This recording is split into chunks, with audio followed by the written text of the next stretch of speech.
All right. So, the bounce back plan, part 1. Get into it. First off, it all came from ideas. So, never underestimate your own ideas. If you have an idea, like an epiphany of some great idea, and everybody's shooting it down, or for whatever reason, write it down. Just say, hey, I had this idea for myself. Maybe I'll use that idea later. Okay? That's how you start development. Just write it down. Your brain ain't going to remember all the ideas you have, every single one of them off the top of your head, right when you need it the most. Write it now. Okay? Now, on the front of this one, it says, be a warrior, not a warrior. So don't worry about stuff. Be a warrior. And fight through it. Fight through whatever the challenge is. Alright? That's what a little boxing glove on there. And that's why I chose this one. I decided this was going to be a good little notebook for this. Now, the bounce back plan. Okay? I'm going to read it to you and explain this little book, because I pretty much wrote this down as a book. I wish I could publish it. I've wrote it in as simple of a book formation as I can. I think it's probably about 30 pages, maybe. So far, in the course of, like, the last, I think, 4 years that I've worked on this. Or, the idea, I think, started in 19. So, yeah. Started writing this real recently.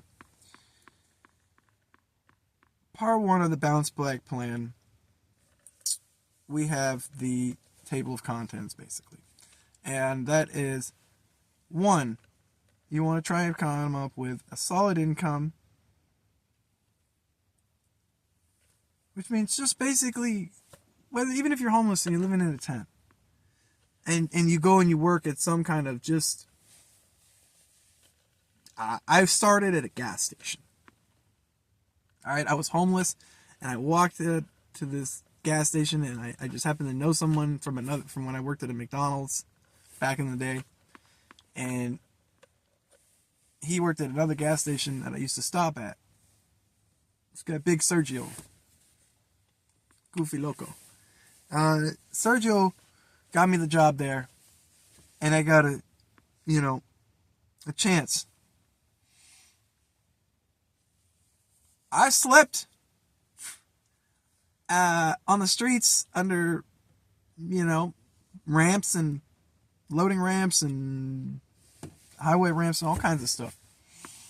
Eventually, I ended up sleeping on site in the pump shed for the car wash until I could, and that's the thing. I just worked. I did my job and I maintained professionalism. And I did that until I got enough money to buy the Chevy. Long story, all that stuff's in the other videos. I don't need to get into it. But, number 1, solid income. It doesn't matter if you're working as a janitor at a shit mall, or if you're working in security, or you have a solid, hard job and you're doing it, you're just trying to figure out how to make things work, and you need another, need to come up with another plan. Whatever your challenges you're facing, that's your base on step 1. And I understand it's not easy to get that. So, it might even just be a side hustle thing where you work under the counter for somebody. But figure out how to stabilize it. Alright? Make that solid. Lock it in is number 2. Okay, lock that in. Make it stable. That's why it's step 1 and step 2, because you need your base. That's your structured base. And are you going to lose your job? Are you going to change jobs? Yes. Alright, you're going to have ups and downs? Yes. But the point of this book is to go, if you slip one of these steps, you can go back to the previous one and start over and just rebuild and go, oh, I lost this part of foundation. Go back to that point, rebuild that point, come back to it. Okay? So 1, solid income. 2, Lock in that income. Now, if you got nowhere else to go, and you're homeless, then one of your first goals is going to be shelter. And you can go through resource centers, housing centers, whatever. If you have a license, driver's license, my opinion is you start with the car. Save up the first like $500-$600, buy yourself a tiny beater, used, nothing with a down payment, nothing that you have to maintain a lot of stuff on. Something you just something that keeps you rolling. Something you could sleep in. Keyword there, sleep in. Make sure that back seat's got enough room for you and your stuff. Make sure that heater and the temperature works. Say AC works. You know what I'm saying? Those important keys. The battery's good. Brakes are good. Yeah.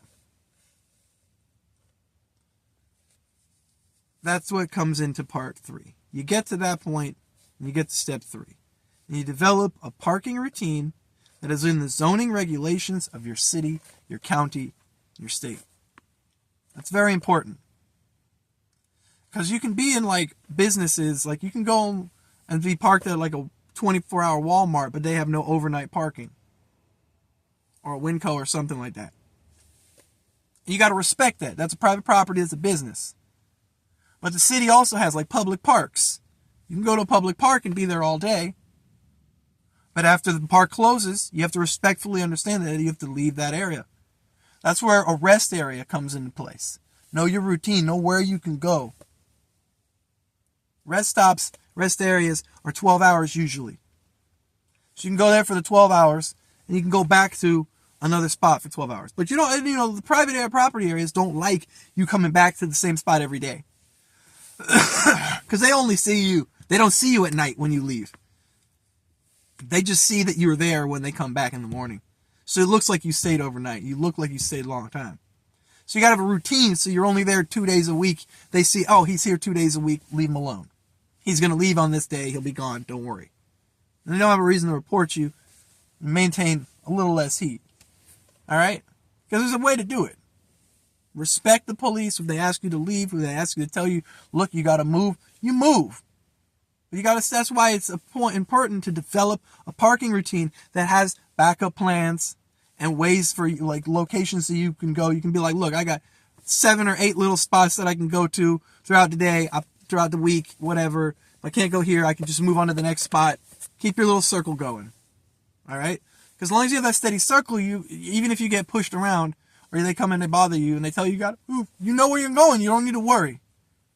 Remember, no worry. Don't worry. Be a warrior, not a worrier. So don't worry about it. Just follow. Just do what you got to do. Respect them.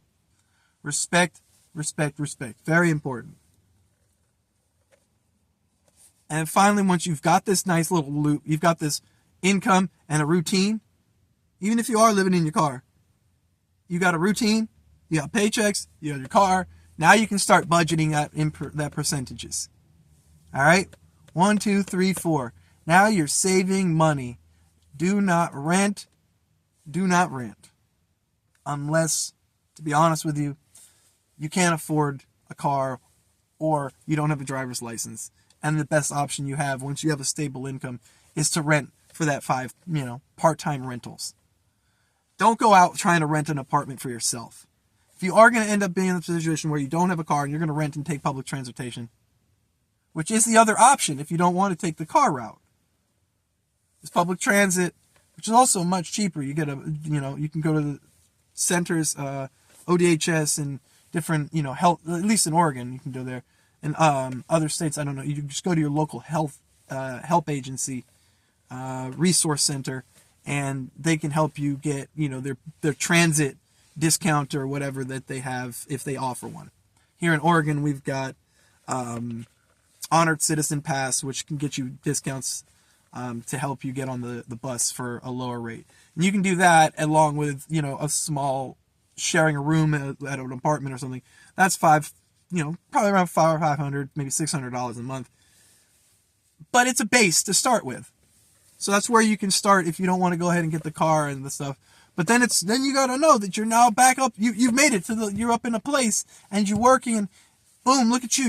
You're in a room, you got a place, you got a routine, You got an income, now you got a budget. So you're going to come down from that point, or from the other point where you got in your car and you're staying in your car and you're trying to do this, you're now going to go on to start saving some money. Wait, that was start for, along with the do not rent. Loop. Save that money. You start making a budget point to start saving. You make, say, $700 a month and you're spending $500 on rent and $200 on food. You got no budget. All right? You got to figure out how to make that work. Even if it's just $20, you take $10 out of that from that food stash or somewhere, not rent, you pay it and you put it on the side and you say, hey, I'm going to put that $10 over there. I'm going to put that $20 over there. And you just start there with a small. Because why are you doing it? At a small in the beginning, it becomes a developed routine. You're developing the routine. Now, rule number 5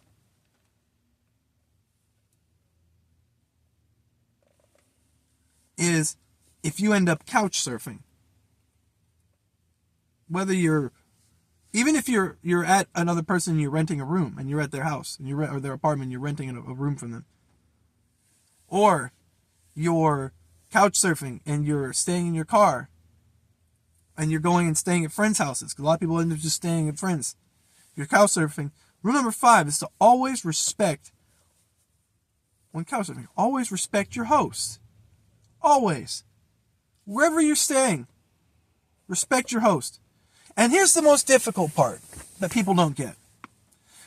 When you're homeless and you're on the street, your host is everyone.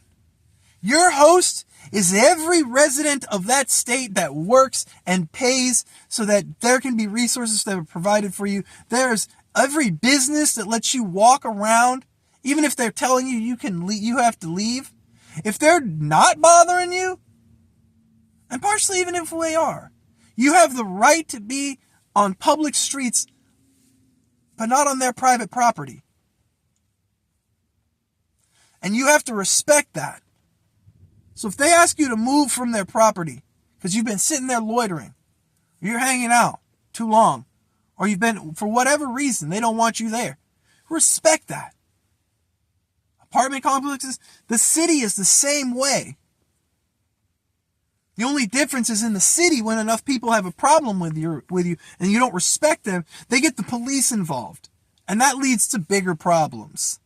You get put in systems, you can get arrested, issues occur, and now you got a whole disaster on your hands. You got to respect your host. And when you're homeless, I'm saying this again, your host is everyone. Your host is the city. Your host is just about everything. So you need to respect everyone who's around you, especially if you want to get any help from anybody. No one who's actually willing to help somebody wants to have an issue with the person they're helping. If you want to get help from somebody, you've got to cooperate with them, and you got to work with them. You got to respect them. Because if you respect them, they might remember that guy's respectful. Because one of the biggest things is communication is the key to success. I found that out working at the gas station. The networking. Now that's coming up here soon. Now you always are respecting your host when you're moving around. Okay, we're just going to run this by again. We got a solid base with some income. We've locked that in. We've developed some parking routine. We've saved some money, and you got a place, whether you're living in your car, you're couch surfing, or just migrating. But you're respecting everywhere you go. And you've begun saving some money up to the side. All right? Which number 6 is begin investing some of your savings, which basically is just number 6 comes on to, like, when you finally start getting some savings, make sure you start saving that. And start making sure there's a 10%. And I'll explain the 10% rule to you later, but when you begin your investings, You take like you get to $100. That's for 5 times. You get those 5 $20 bills in there. You got $100. Now you got $10 you should try and put onto something that can turn back into more money. Make that $100 start working for you with 10%. A lot more details on that later. I call that my 10% rule. And that's where you'll diversify your portfolio. Number 7 is diversify. Diversify everything you do. Not just your portfolios. I have it written in the book as portfolios, but you got to diversify all the things you do. Your side hustle, your income of job and hustle, and other things like that. And then comes number 8. Here's what I was talking about a little bit earlier. Networking. Communication is the key to success. It's not always about what you know and how much you have. It's about who you know and the respect that you've earned amongst those people that you know. Which is why you should always respect your host, because they know you. You meet somebody one time, you might impact them and they might remember who you are. You go on, meet 100 people, forget who that person is. But they remember that you were respectful, so that in the future, if you run across with them again, they are there and they might remember that, and they'll be like, yo, you were helpful from you. That, they respect you and they're willing to help you in the future. You always want to think to set yourself up for that positive outcome. From the start, with every interaction, you want to think, if I never see this person again, or if I see this person again, I want to make sure that they have a positive outlook of me and my respect. They respect. Does it matter? No. What does matter is how you carry yourself. The opinions of others doesn't matter. Which is kind of silly to say, because all of this stuff I'm talking about is kind of important to leave that impression. But the truth is, it's about how you carry yourself as an individual. Carry yourself with that respect. All right? It's very important. Because what you put into the world is what you're going to get back out of the world. So you put in this respect, even when people don't want to respect you, you put this out there. And you do your very best to lead by the example of demonstration, to respect the host, respect the people around you, respect things, to earn that respect that you're asking from others. Especially when you're down on the ground and you feel like nobody's got respect for you.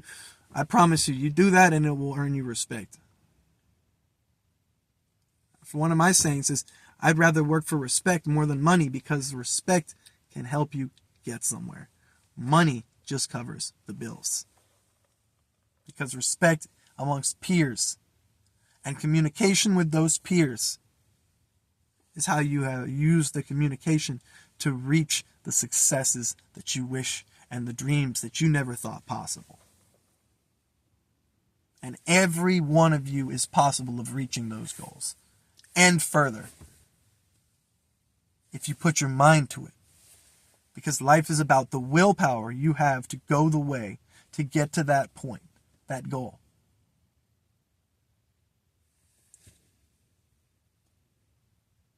So you'll get there.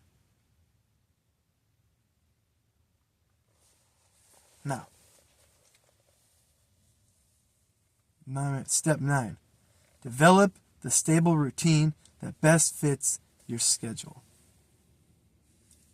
I thought that we had that already. Develop a routine. Isn't that in there? Yeah, it is. Yeah, it is. So why do I have it down here again? Well, once you get down to this diversifying your portfolio and developing what you want,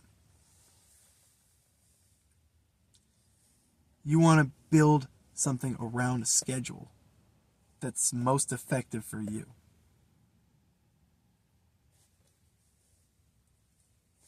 And then, in step 10, stabilize that routine. That is level 2. Pretty much. It's like you started from one point, now you're up into the next level.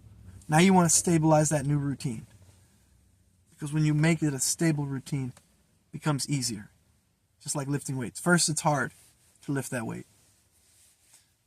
But after a period of time of doing it, it becomes second nature. So now you can grow, just like your muscles.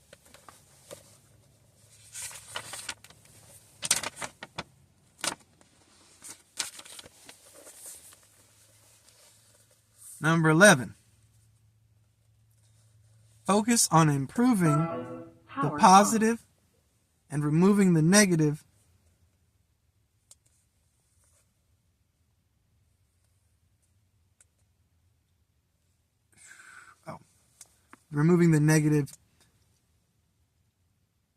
because a healthy routine helps you make more educated decisions with confidence.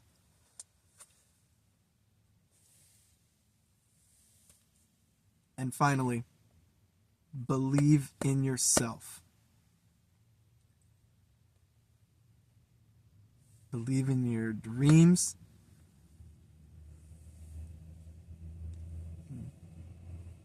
Because it's all about believing in it and manifesting it. I mean, they call it manifest destiny, but it's more about manifesting your own destiny. Got to see it, believe it, and achieve it.